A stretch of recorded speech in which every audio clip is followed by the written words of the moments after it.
force. Giant waves with immense power.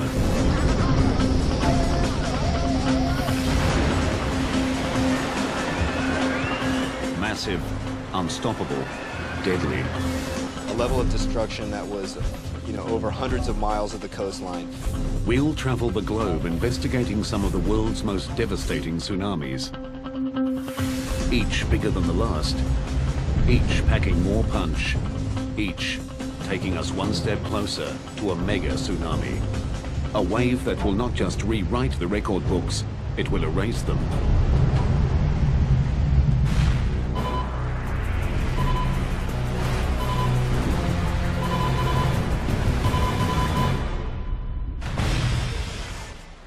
No coastline on the planet is truly safe from tsunamis.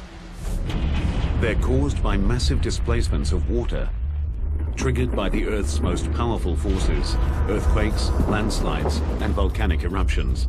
As long as we have earthquakes on Earth and landslides, the various phenomena that create tsunamis, we're going to have tsunami waves. It's just a matter of time when the next one strikes. Tsunamis are dramatically different from the typical waves that constantly sweep across the planet.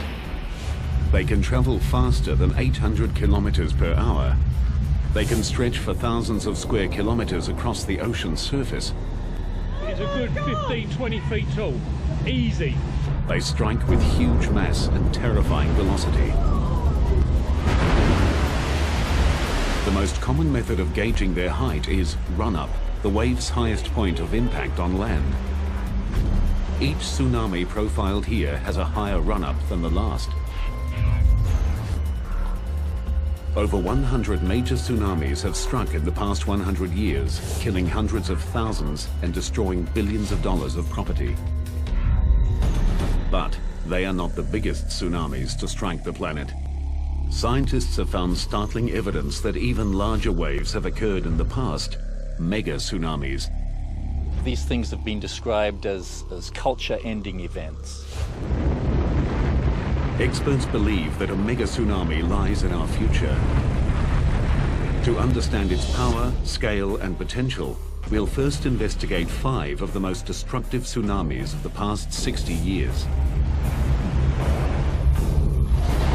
Each has its own character, each has its own story, each brings us closer to a mega disaster.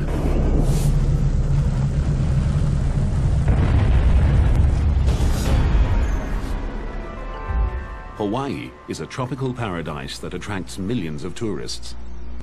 But this Pacific island holds a dark secret. It's blasted by more tsunamis than almost anywhere else on the planet. The Hawaiian Islands, sitting as they do in the middle of the Pacific Ocean, are affected by tsunamis from all regions of the Pacific. The Ring of Fire is a volatile fracture zone surrounding the Pacific Ocean plate. 90% of the world's earthquakes occur here. Earthquakes are the most common cause of tsunamis, which is why Hawaii gets hit often and from all directions. Destructive tsunamis struck here in 1837, 1868, 1877, 1923, 1946, 52, 57, 60, and 64. This makes it the unofficial tsunami capital of the Pacific. 2:28 a.m., April 1st, 1946. A magnitude 8.1 earthquake rips through the Aleutian Islands off the coast of Alaska. A huge stretch of the ocean floor is uplifted, displacing the entire column of water above it. A massive pulse of energy propels a wall of water, a tsunami, towards Hawaii at nearly 800 kilometers per hour.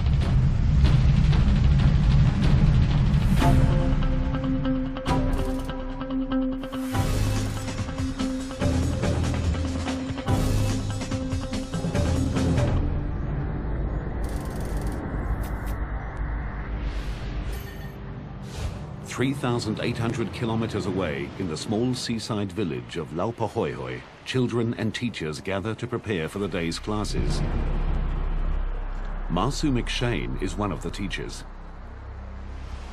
We were in our cottages, and the Akionas who lived in that house that's no longer there knocked on our door and said, "Come see the tidal wave." At first glance, it's deceptively innocent. We looked over, and the ocean sucked out, and then it came in a little bit more, like emptying a bathtub, and sucked out again. And we said, "This is a tidal wave? I don't think much of that." What Masu doesn't know is that tsunamis are not single waves. They move forward in what's known as a tsunami train, a group of waves of many different sizes. First waves are seldom the largest, so what appears to be insignificant is actually the precursor to something much, much bigger. And then it did it again. And this time, it went in further and sucked out more. And we thought, a twin tidal wave, how interesting and odd. As the water recedes, an extraordinary 152 meters, Masu and her roommates pose for a photograph. Masu stands captivated while a third wave approaches. Famous last words, I said, "I hope this will be a big one." And it kept coming. And that was the first time we ever thought to be afraid. As the tsunami approaches shore, it behaves like a giant train wreck. The front of the wave slows while the back continues to push. The wave's energy is compressed, forcing it to stand and lift out of the sea. This got bigger, and so we dropped the camera, ran inside. I can remember the water just crashed in the windows. The roof fell down.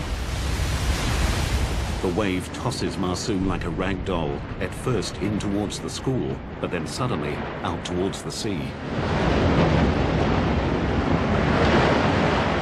And I knew I was going to die. Masu spends the next 9 hours clinging to debris before finally being rescued. She is the only lucky one. All of her roommates perish. At the school, 16 children and 5 teachers are lost. But the tsunami is not finished with Hawaii. 37 kilometers south of Laupahoehoe, the sleepy trading town of Hilo Bay is also caught unawares.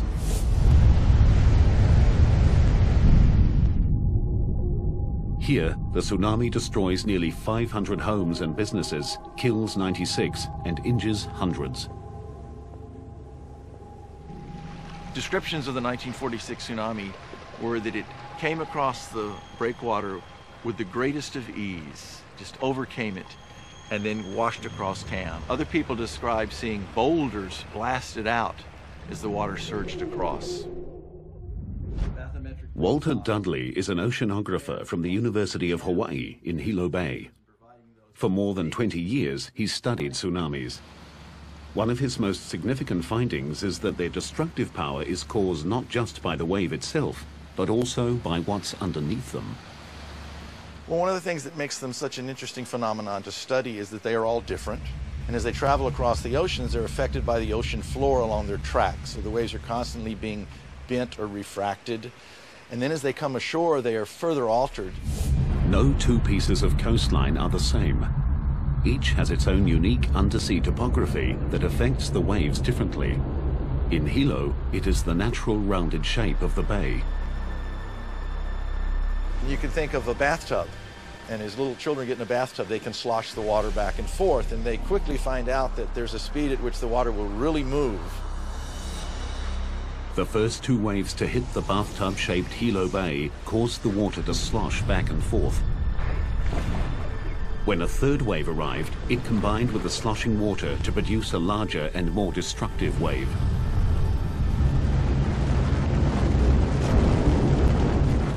It pretty much wiped out everything that was on the ocean side of town.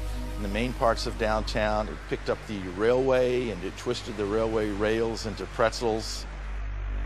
The third wave reached a run-up height of 9 meters. It destroyed most of the foreshore of Hilo Bay. But less than 15 years after the 46 disaster, Hawaii would again be hit by a deadly tsunami. A wave bigger than the last that would defy logic and bring Hilo to its knees once more. On May 22, 1960, the largest earthquake in recorded history ruptures the Earth's crust off the coast of Chile. 1,000 kilometers of the ocean floor is violently thrust up 20 meters, spawning a monster tsunami. It's so huge and powerful that it crosses the entire Pacific Ocean, slamming into Hawaii on the way.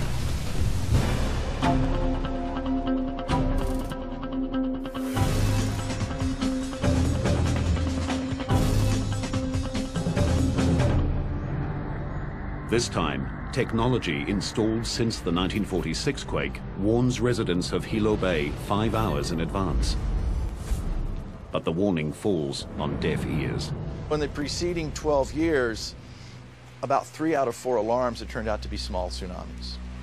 So instead of inspiring fear, let's get away from this potential disaster, I think it inspired curiosity, because it is a fascinating phenomenon. Let's go down and watch. Although the civil defense were saying people evacuate, there were a lot of us, me included, that out of curiosity went down to look, to see what was going to happen. Local real estate agent Al Inouye and many others assume that because this wave is coming from the southeast and Hilo faces the north, the bay will be spared. They are wrong. Just after midnight, the first wave strikes. You could hear people yelling and screaming behind me that were being caught in a wave. That was an experience because, and it still stays in my mind, all this screaming and yelling, and I couldn't do anything about it. It sounded like several trains, rushing down a track. I mean, it was really a roar. And, you can hear the crashing of houses against each other. It's hard to describe. It was just a sound that you don't want to hear again. I mean, it was horrible. Dawn breaks on a nightmare. 61 people are dead and more than 700 buildings destroyed or severely damaged. The 1960 tsunami took locals and experts by surprise. After thorough study, scientists discovered a remarkable aspect of the tsunami.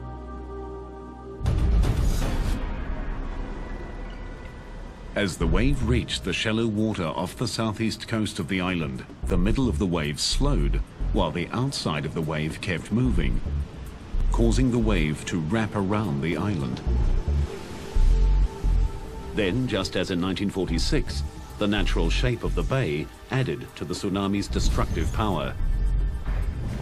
This time, the largest wave had a run-up height of 10.5 meters, 1.5 meters higher than in 1946. But Hawaii wasn't the only location struck by the monster tsunami. It roared thousands of kilometers across the Pacific, striking virtually every coast, including Japan, where 122 people died.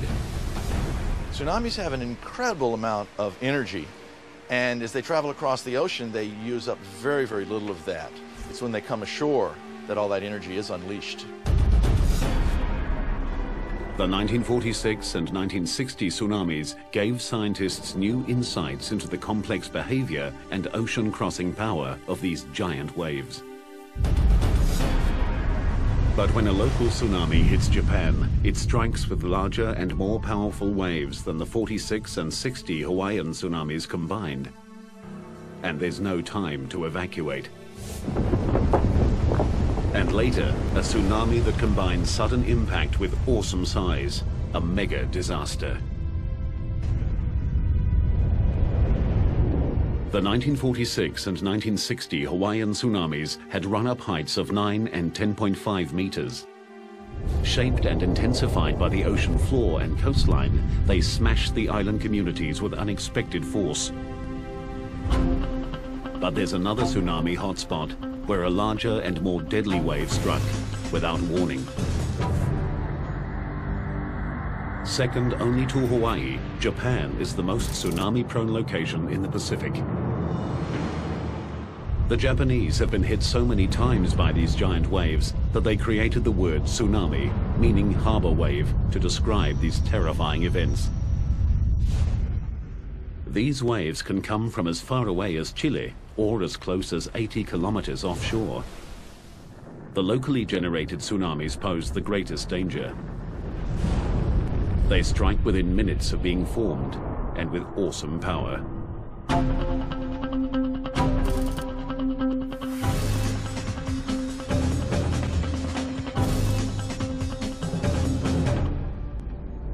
(10:17 p.m., July 12, 1993).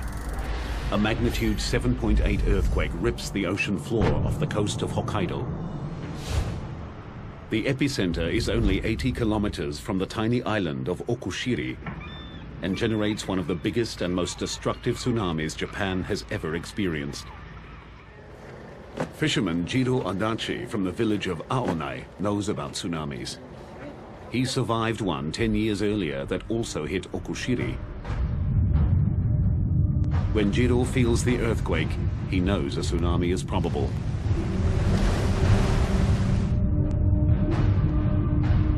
He quickly evacuates his wife and children from their seaside home, sending them to higher ground in the car while he shuts off the gas.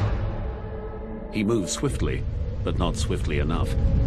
Just 4 minutes after the quake, the first wave hits him with overwhelming force as it surges to an incredible 15 meters. It started to pull me back into the sea. I held on to something and thought that I must run to the mountain. Somehow, Jiro manages to find firm ground. He flees to the safety of a nearby hill. In a few terrifying minutes, the tsunami destroys 80 houses and fishing shacks. But the danger is not over. Out of the darkness, a second wave strikes. Homes, boats, cars and trucks, spared by the first wave, are smashed to pieces. Fires erupt as gas pipes burst. Aonai is under siege. Jiro and other survivors rush to the waterfront to help the injured. We heard people shouting for help. They were calling, "Help me, help me." I heard a lot of voices, women's voices and children's voices. Suddenly, amidst the cries for help, Jiro hears something that chills his heart. Suddenly I heard a familiar voice between wave breaks, so I shouted, "Achan, is that you, Achan?" And then I heard, "Daddy." I heard that from the darkness. His young daughter is somewhere in the raging sea. As Jiro's family fled, the tsunami's first wave rolled their car and hurled them into the ocean. Jiro dives into the turbulent waters.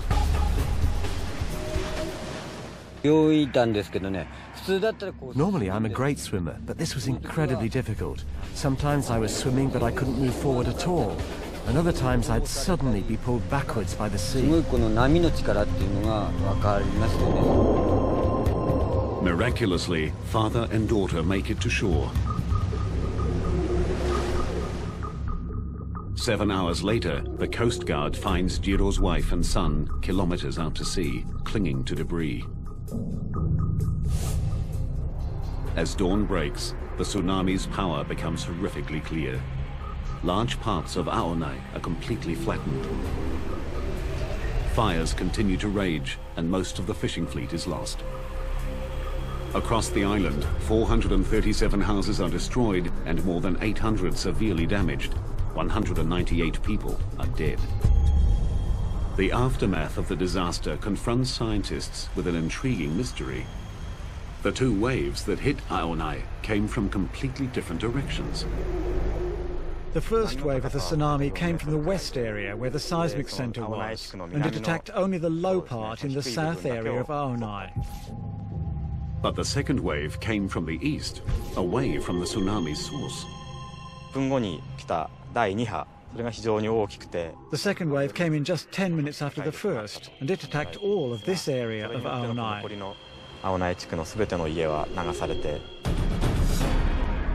The first wave that hit the west coast of Okushiri came directly from the source.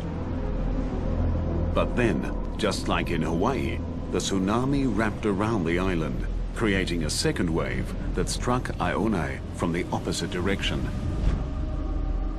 But the wraparound effect does not explain why the tsunami hit Okushiri with such brutal force.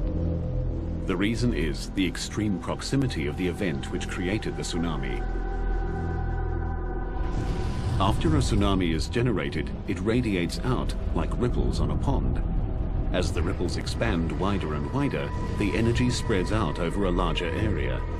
The closer the source of the tsunami is to the impact zone, the more concentrated the energy. Okushiri was only 80 kilometers from the source, so it received the full brunt of the tsunami. Just north of Aonai, the waves reached a staggering 31 meters. Today, the legacy of the 1993 tsunami is set in concrete.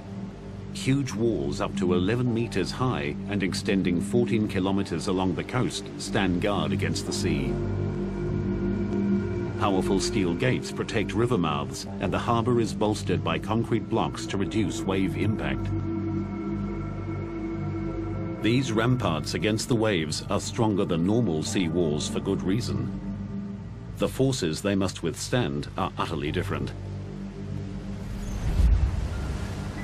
Normal waves form through the transfer of energy from the wind to the ocean surface. Tsunamis are generated by phenomenal transfers of energy.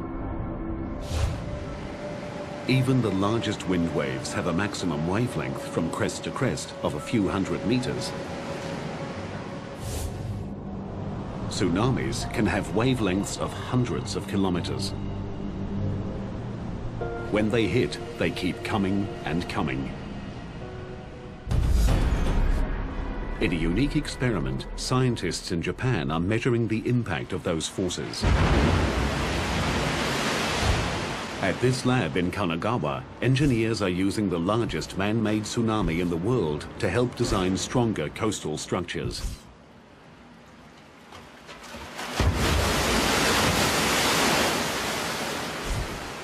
This machine can generate waves more than 3 meters high, propelling 300 cubic meters of water down a 180-meter long chute. The best thing is to know the characteristics of the power of tsunami in each situation and build buildings according to those characteristics. Taro Arikawa leads a team that measures the power of tsunamis under controlled conditions. This tsunami is only 2/3 of a meter high, but it strikes with 1 ton per square meter of power. To demonstrate what that kind of power can do, Arikawa puts himself in the wave's line of fire. Without the rope and harness, he'd be swept away by this miniature tsunami. Bigger tsunamis are even more powerful. This 2.4-meter wave hits with the force of 10 tons per square meter. Even after the initial impact, it continues to surge forward with a sustained pressure of 4 tons per square meter. The tsunami in Okushiri was much higher and hundreds of times more powerful. Scientists here believe their studies will translate into stronger and better engineered structures, capable of withstanding tsunami strikes. Once we can reduce the power, the reduced destructive power of tsunami coming ashore would not cause as much damage. The Okushiri event shows how destructive a local tsunami can be. It strikes with undiluted power and too quickly to respond. But that disaster was eclipsed by a far bigger and more deadly tsunami. A wave generated by an earthquake so powerful it moved the entire planet. A wave that takes us one step closer to a mega disaster. The tsunami that hit Okushiri, Japan, came from just 80 kilometers away and reached a run-up height of 31 meters. It killed 198 people and destroyed most of the fishing village of Aonai. but it pales in comparison to the deadliest tsunami of modern times.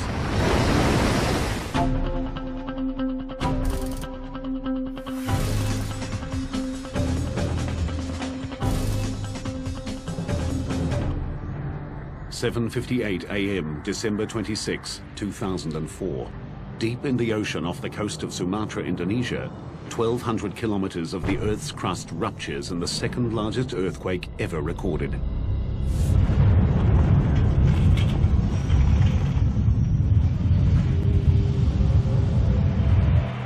The 9.3 quake shatters buildings and destroys lives. But it is just a forerunner of an even more horrific disaster.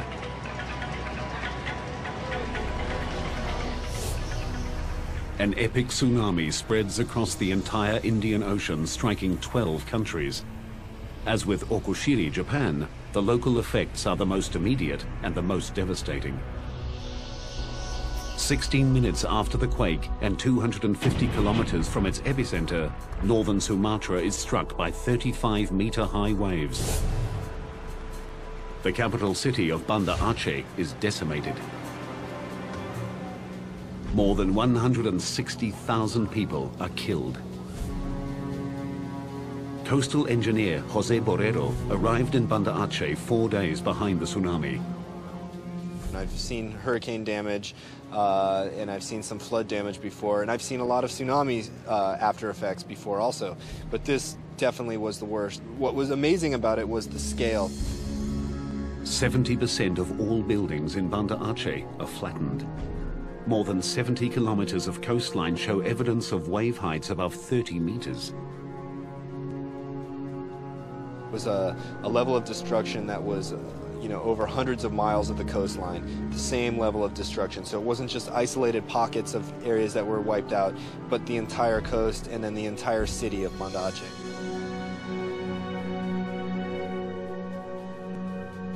An hour and a half after Banda Aceh is leveled, the tsunami strikes Thailand.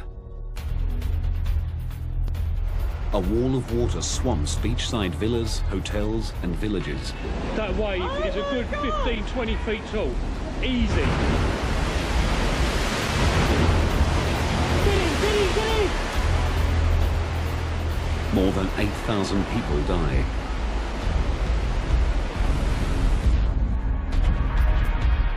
(2,000 kilometers to the west, on the island nation of Sri Lanka, 100 billion tons of water surges inland, killing 35,000 people and leaving another 500,000 homeless.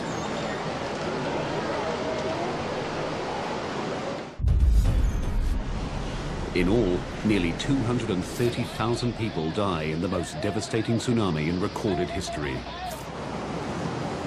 The death toll higher than for all other major tsunamis in the past 300 years combined. The power of the earthquake that triggered the tsunami was staggering. The entire planet's sea level rose by 1/10 of a millimeter. Every spot on Earth moved at least 1 centimeter. As scientists struggle to comprehend the enormity of the event, a bizarre anomaly comes to light. One that took an additional tragic toll.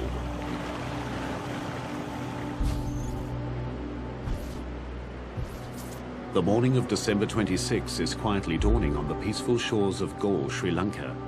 British tourists Camilla and Dominic Welby are sleeping in their beachside bungalow with their 11-year-old son, Hector. Suddenly, Dominic is wakened by a strange noise. I went outside onto the veranda and I noticed that the water, which should have been at low tide, was up against the wall of the garden. What Dominic is seeing, without realizing it, is the first sign of the tsunami.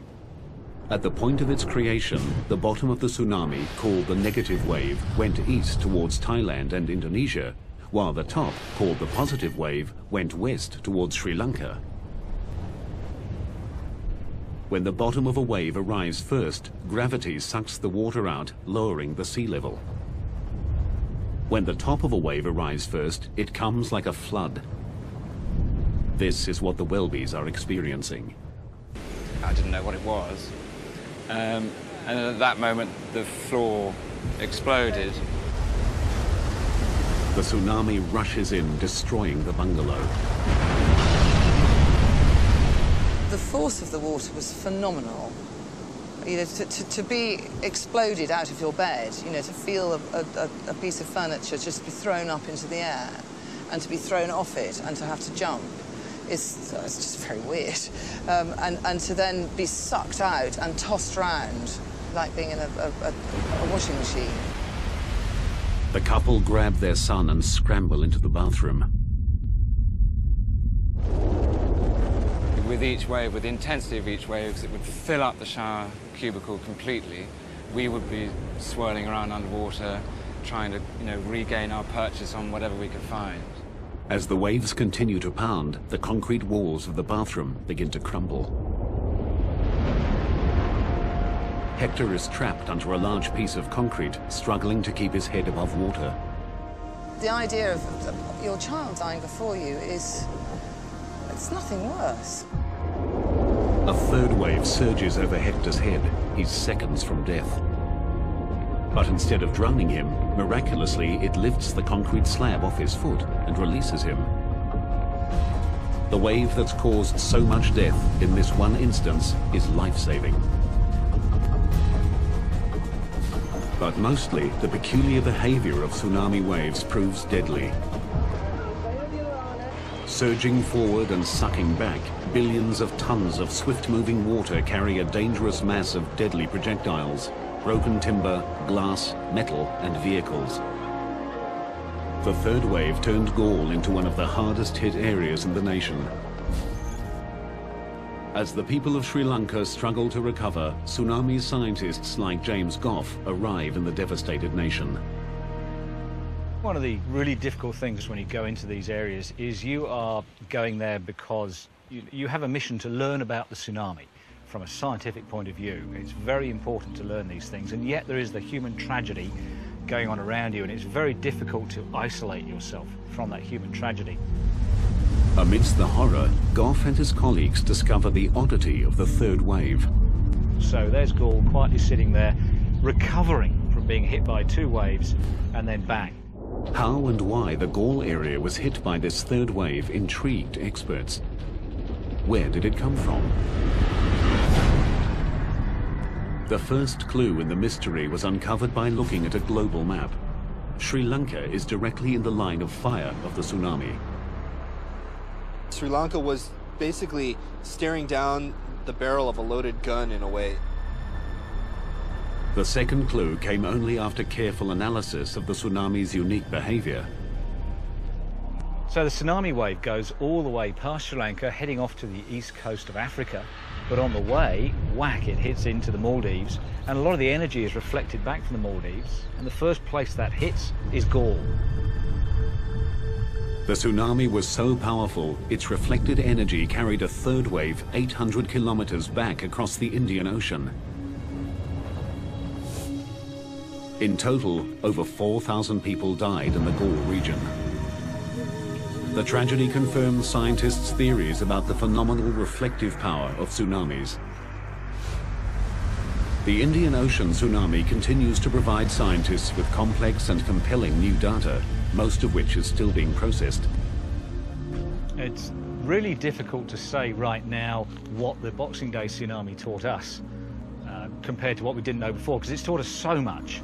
It taught us that we actually don't know a lot and that we have a lot more to learn. What the Welbys learned is that life is fleeting and precious.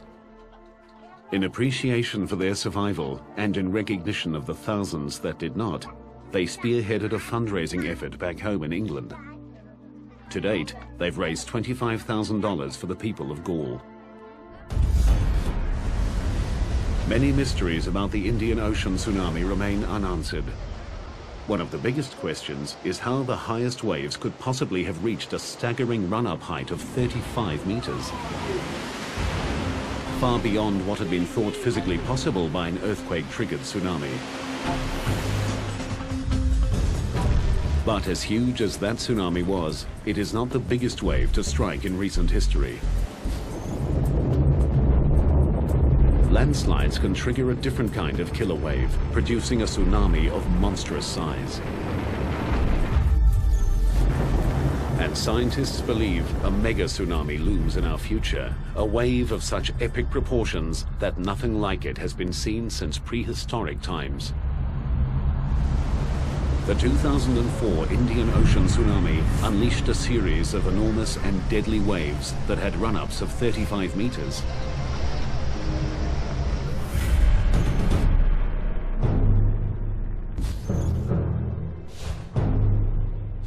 But they are dwarfed by another wave that forced scientists to become detectives. What they discovered was a new kind of tsunami, one of unimaginable size and power.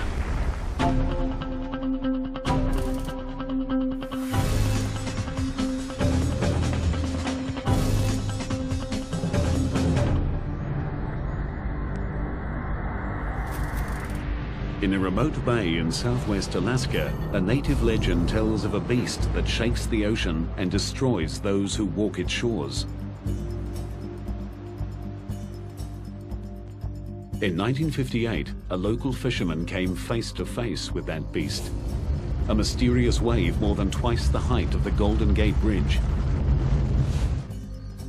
The story of this incredible phenomenon began 5 years earlier, with 2 American geologists on assignment in remote Lituya Bay, Alaska.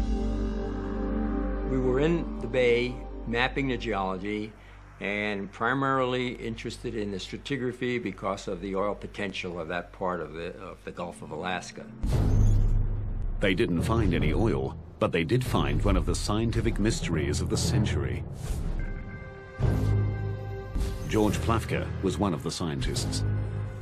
One of the obvious things you see when you're in that bay, if you're looking closely, is that the trees are of different ages as you go away from the shoreline. Plafka and his colleague noticed that a band of younger trees circled the entire bay hundreds of meters above the water. The scientists knew this dramatic change in vegetation meant a large-scale disaster had struck the area. But they saw no evidence of fire or avalanches. And so we speculated about what that could be and had all kinds of ideas about glaciers shoving forward very rapidly.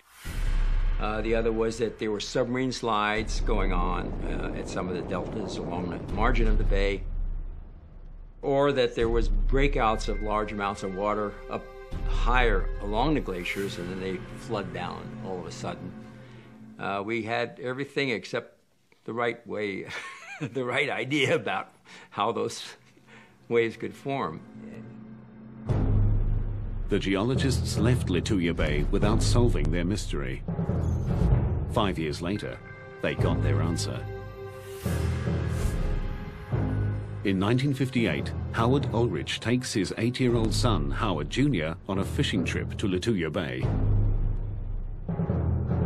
So we went into our favorite anchoring spot and dropped our anchor and made supper, and finally about 9 o'clock we went to our bunks. An hour later, the boat starts shaking violently.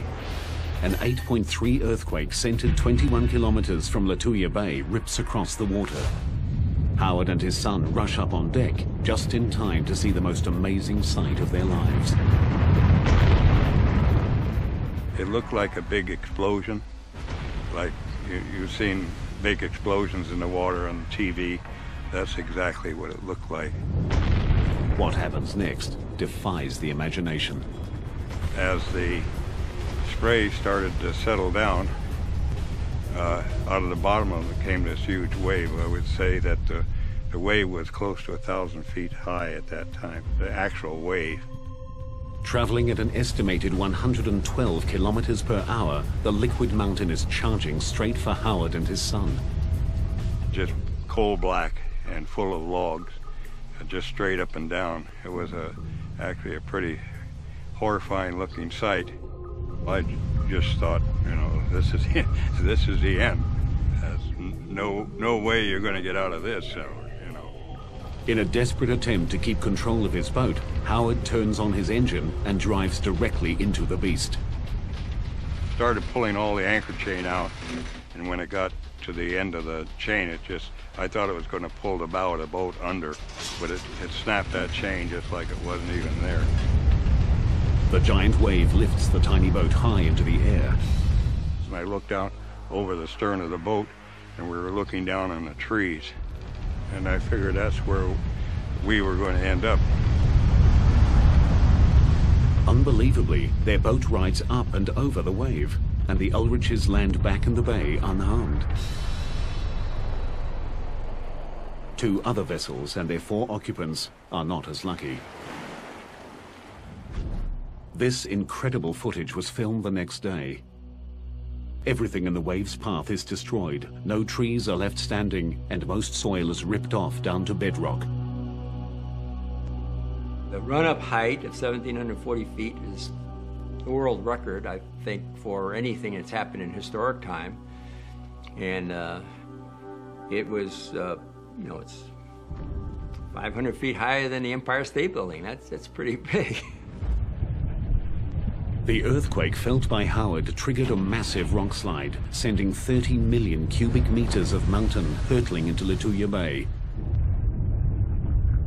The debris slammed into the water, creating the giant wave. It just swooped down a very steep slope and ran out into the fjord and basically forced all the water out of that little arm in front of the glacier and shot it up over the ridge that was on the other side. One mystery remained. The amount of water displaced exceeded the amount of land that fell into the bay. It took 42 years to solve this mystery. Scientific models determine that the rapidly moving landslide created an air pocket behind the wave, preventing the water from sloshing back. The force of the air pocket combined with the size and weight of the landslide shot the water out of the bay like a missile. It would be the same as if you took a paddle and ran it down and pushed into the water full speed at a high velocity. Just push all the water right out. The effects of the giant Lituya Bay wave remain clearly visible today.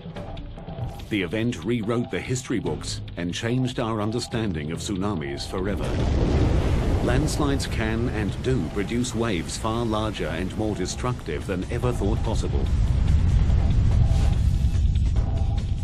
Lituya Bay's desolate location limited the damage caused by the giant tsunami. But should an even bigger landslide-generated wave strike a major city, the result will be a mega disaster.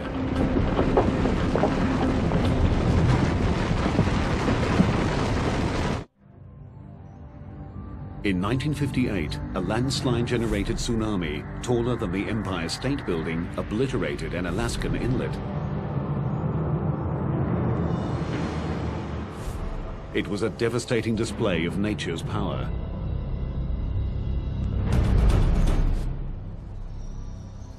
But across the Pacific Ocean, on the gentle slopes of Oahu, Hawaii, scientists have uncovered evidence of a potential disaster that would dwarf the Indian Ocean and Lituya Bay tsunamis combined.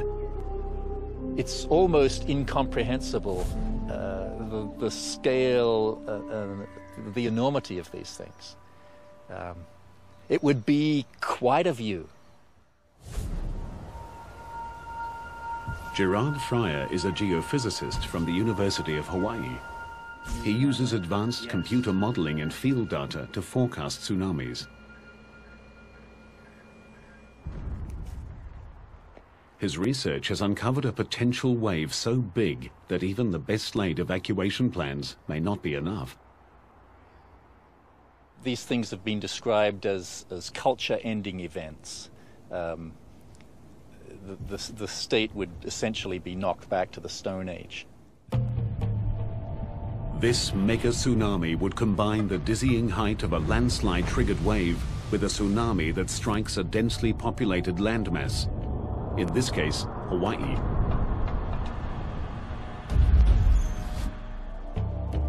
On the island of Oahu, locals and tourists alike flock to the sea, soaking in the perfect climate and idyllic lifestyle of one of the most iconic coastlines on the planet.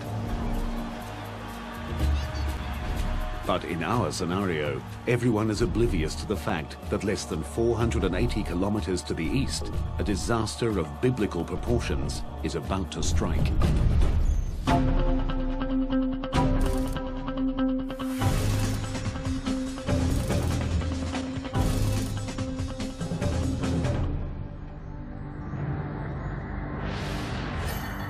The mega disaster is triggered by the eruption of the world's largest volcano, Mauna Loa, on the big island of Hawaii.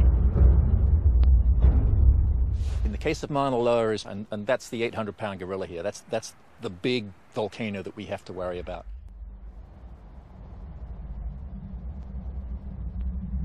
As Mauna Loa is preparing for eruption, the southwest rift zone of Mauna Loa inflates with magma. The entire mountain swells, which means that the outer slopes get steeper.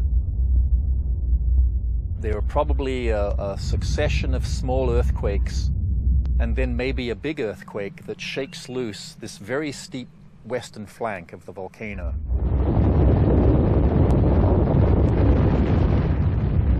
Almost 1,500 cubic kilometers of earth and rock plummet into the sea. On impact, the land displaces a massive amount of water. The ocean rushes back to fill the giant gap. From this cataclysmic disturbance emerges the tsunami, heading directly for Honolulu. Estimated time to impact, 30 minutes. This is the direction that a big tsunami would come from the big island. The wave first becomes visible as it stands and breaks on a shallow bank, 40 kilometers southeast of Honolulu.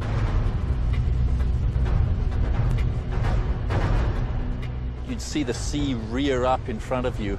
It would be huge. It would rise up above you the size of a building, the size of a 10-story building. Surging inland at up to 70 kilometers per hour, the tsunami slams Honolulu.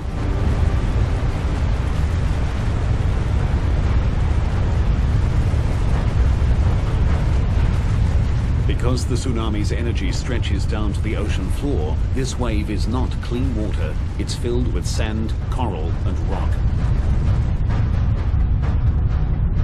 Water penetrates 16 kilometers inland before being sucked back out to sea in a lethal maelstrom of wreckage.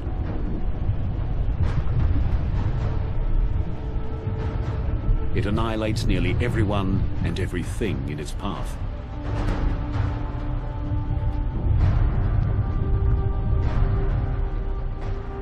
These giant landslides, as far as we can tell, they seem to occur during periods of high sea level when the climate is warm. Quite why that is, we don't know. But we are in a warm period right now with high sea level. So we should expect something like this within the next 10 or 20,000 years. As the unofficial tsunami capital of the Pacific, Hawaii is preparing for the future.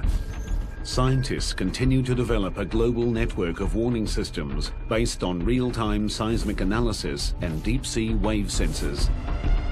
Alarms will sound as soon as 90 seconds after the initiation of even a small tsunami. Tsunamis are global-sized events with global ramifications. They combine the almost unlimited power of the Earth with the gargantuan might of the sea. They are a humbling reminder of the transience of man and the awesome strength of nature. While scientists learn more about tsunamis, engineers build stronger coastal barriers, and experts implement improved warning systems, individual vigilance remains essential. And you see the water withdrawing, strangely, curiosity shouldn't compel you to go down and see what's going to happen next. The alarm bell should be going off. It's something that we need to have embedded in our culture, in our knowledge base, and in our education so that we know what to do when the next tsunami happens. Not if, it's when. It's something we need to learn to live with.